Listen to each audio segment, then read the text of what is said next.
Good morning children. ఈ వీడియోలో మనం 8వ తరగతి తెలుగు వాచకంలోని 7వ పాఠం మంజీరా అనే గేయ ప్రక్రియకు చెందినటువంటి ఆ పాఠం యొక్క స్వీయ రచన, సృజనాత్మకత, ప్రశ్నలు, జవాబులు మరియు పదజాలం, భాషాంశాల గురించి మనం నేర్చుకోబోతున్నాం.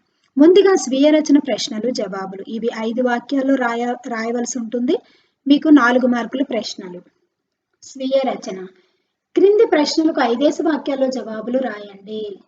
మొదటిగా, నది పొలానికి బలం చేకూరుస్తుంది అని కవి ఎందుకన్నాడు? వేసవిలో ఎండ వేడిమికి పొలాలు భరించలేక భూమి గిడసబారిపోతుంది. నేల పగుళ్ళిస్తుంది. అవి పూడి మళ్ళీ పొలం పండాలంటే భూమి బాగా తడపాలి.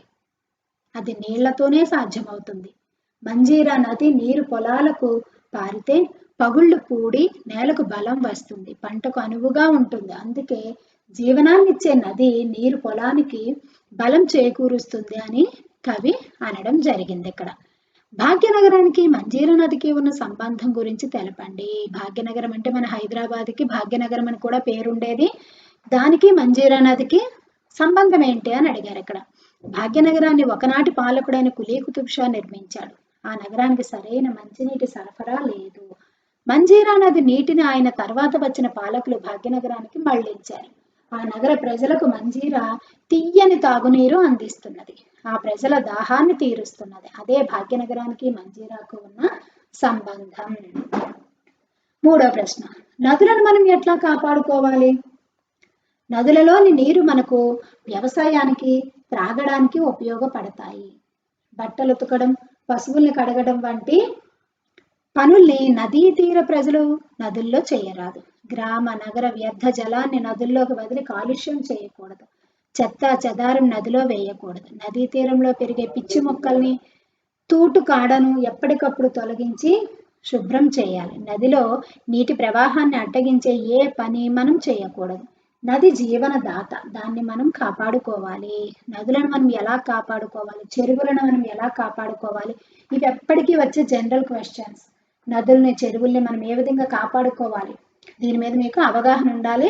ఎప్పుడు అడిగినా ప్రశ్నకు సమాధానం రాయగలిగే జ్ఞానాన్ని మీరు సంపాదించుకోవాలి. ఎందుకంటే ఇవి నిత్య జీవితంలో మనం కాపాడుకోవాల్సిన పవిత్రమైన నదులు, నదీ జలాలు, చెరువులు ఇవన్నీ కూడా. నదులు నాగరికతకు ఆలవాలం ఎందుకు? నదులు ప్రాణికోటికి జీవనాధారాలు. నదీ తీరాల్లోనే తీర్థ స్థలాలు, ముఖ్య పట్టణాలు ఏర్పడ్డాయి. ప్రజల రాకపోకలతో అక్కడ నాగరికత పెరిగింది, మార్పులు చెందింది.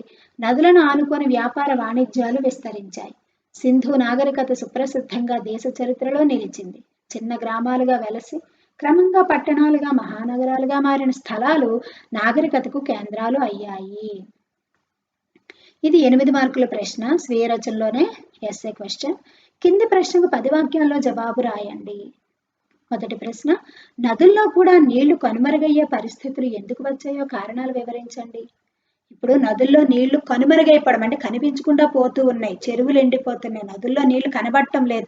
మరి ఆ పరిస్థితులు ఎందుకు వచ్చేదానికి కారణాలు ఈ విద్యార్థి లోకం ఆలోచించవలసిన ముఖ్యమైన విషయం ఈ యొక్క నదీ జలాల గురించి. ఎందుకంటే నదులను ఆక్రమించేసుకుంటూ ఉన్నారు. ఆ నదులు చక్కగా నీళ్లతో నిండి ఉంటేనే మనకి జీవన గతి అన్న విషయాన్ని మనుషులు మర్చిపోయి మరి నదీ జలాలను అపవిత్రపరుస్తూ ఆక్రమించేసుకుంటూ నదులు ఎండిపోవడానికి కారణం మనమే అవుతున్నాం. దానివల్ల పర్యవసానాలను మీరు ఆలోచించగలగాలి. ఉత్తర భారతదేశపు నదుల కంటే దక్షిణ భారతదేశపు నదుల్లో నీళ్లు కనుమరుగయ్యే పరిస్థితి ఎక్కువగా కనిపిస్తోంది. కొండకోణంలో కురిసిన అధిక వర్షపాతం నదుల్లో ప్రవహిస్తోంది, కానీ ఆ నీరు సముద్రంలో కలుస్తోంది. వర్షాభావ స్థితి ఎక్కువగా ఉన్నందున నదుల్లో నీరు తగ్గిపోతున్నది. నదులపై ఆనకట్టలు ఆయా ఎగువ రాష్ట్రాల వారు కట్టడంతో దిగువ రాష్ట్రాలకు నదుల్లో నీరు ఉండటం లేదు. జలాశయాల దగ్గర విధిగా నీటిని నిల్వ చేస్తారు.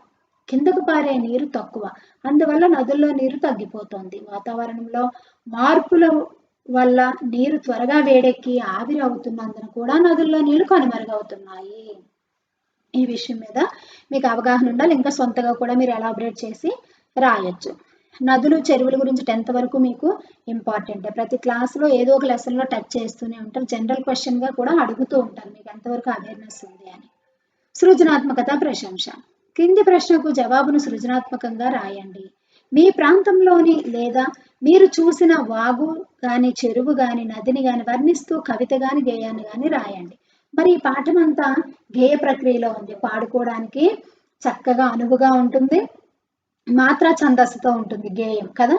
అలా మీరు మీకు నచ్చిన చూసిన దేని గురించి అయినా సరే కవిత గాని, గేయం గాని రాయమని ఇక్కడ అడిగారు. ఇక్కడ నదిని గురించి ఇచ్చారు. ఇక్కడ మహబూబ్ నగర్ జిల్లాలో దుందుభి నది ప్రవహిస్తుంది మన తెలంగాణలో. దీనినే దేవసేన నది కూడా అంటారు. ఇది కృష్ణా నదిలో కలుస్తుంది. కృష్ణకు ఉపనది ఇది, వాడుకలో ఉంది. వాడుకలో డిండి అంటారు దీన్ని. దాని గురించి ఇక్కడ వర్ణించడం జరిగింది. ఇంకా మీకు నచ్చింది ఏదైనా సరే మీరు వర్ణించవచ్చు.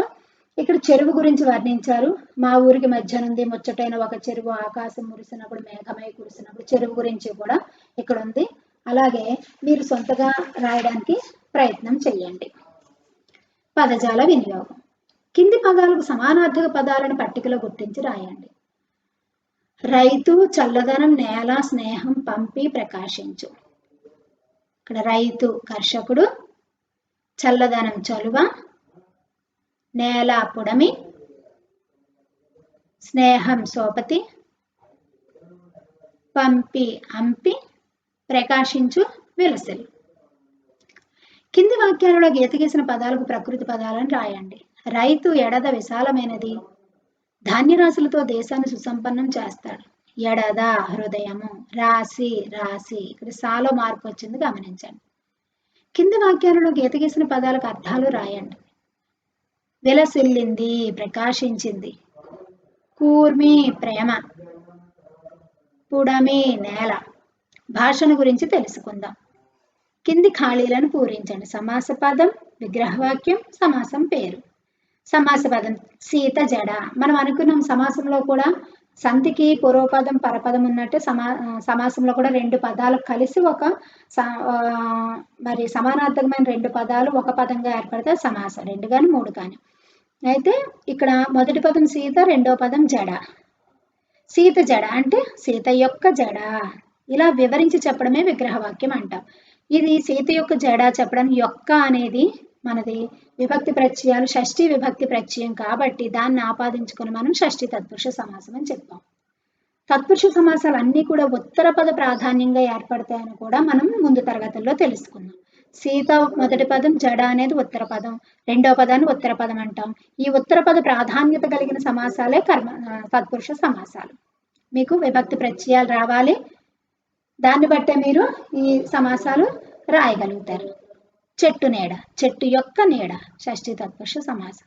వయోవృద్ధుడు, వయస్సు చేత వృద్ధుడు. ఈ వృద్ధుడు దేని చేత వృద్ధుడు అంటే వయస్సు చేత వృద్ధుడు. చేత అనేది చేతాచే తోడతో తృతీయ తత్పురుష, తృతీయ విభక్తి ప్రత్యయం కాబట్టి చేత ఉంది కాబట్టి తృతీయ తత్పురుష సమాసం.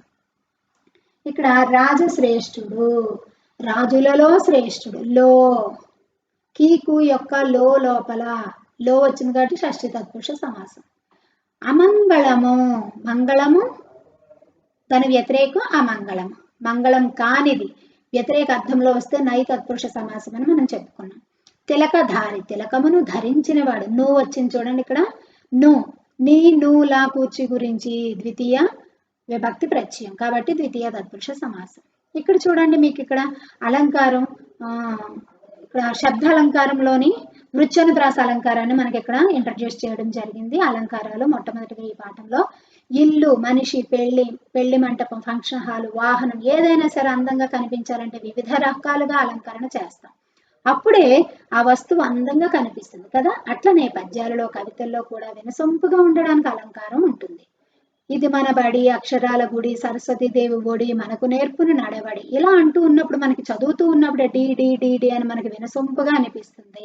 ఈ డి అనేది అనేక సార్లు ఇక్కడ పునరావృతమైంది, అంటే అనేక సార్లు వచ్చింది. పై కవితలో డి అనే అక్షరం అనేక సార్లు రావడం వల్ల కవిత అందంగా వినసొంపుగా ఉన్నది కదా. ఈ విధంగా వాక్యానికి ఏర్పడ్డ అందమే అలంకారం.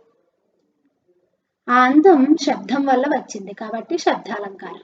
అర్థం వల్ల అందం కలిగితే అర్థాలంకారం అవుతుంది. ఇప్పుడు ఒక శబ్దాలంకారం గురించి తెలుసుకుందాం.